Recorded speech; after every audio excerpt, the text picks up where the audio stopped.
Peggy 16.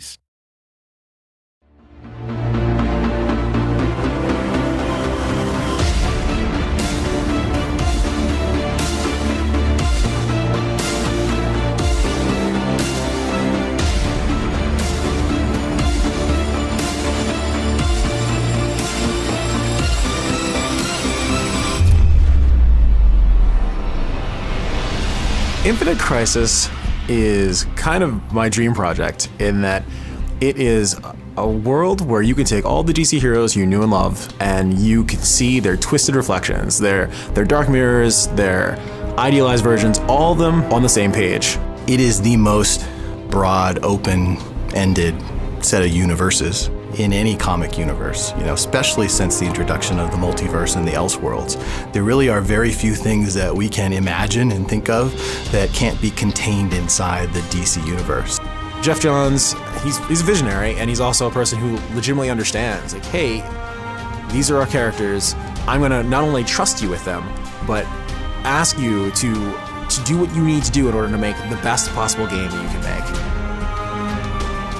I feel like DC has become absolutely integral to just the experience of the game, because without the DC multiverse, this just doesn't work.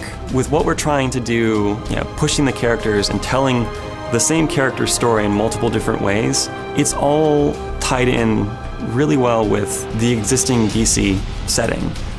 One of the biggest things that we bring to the table is the recognition that comes with seeing a character that you knew when you were a child. When you take these characters that are larger than life and you put them in a game, seeing Batman, seeing Wonder Woman, these characters are people that resonate with you in a way that really a lot of other characters from most other mobile games cannot. When we try to interpret a well-known character for the game, we try to find those elements that are iconic. So when you take someone like Green Lantern and his constructs, he can imagine and create anything. We can't have him do that because, well, there's a variety of reasons why that would just be a bad idea for the game and for the feasibility of making him. So we try to find things that are representative of him in his constructs. So he summons a giant jet and throws it at you, and that, of course, represents his sort of backstory as being that test pilot. We're always looking for ways to incorporate DC history and lore into the game in ways that make sense for a competitive environment. And one of the ways that I'm really proud of and what we've done that is through the artifacts. Now, these are the items that players will be acquiring from the Artifact Foundry through the match. These are items that increase the power of their champion, so that makes them better able to deal with the threat at hand.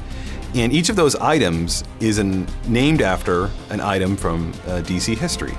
We have Two-Face's coin, and we have Atlantean artifacts, things like that. And those items have a history to them. It's the history that, in a sense, gives them their power.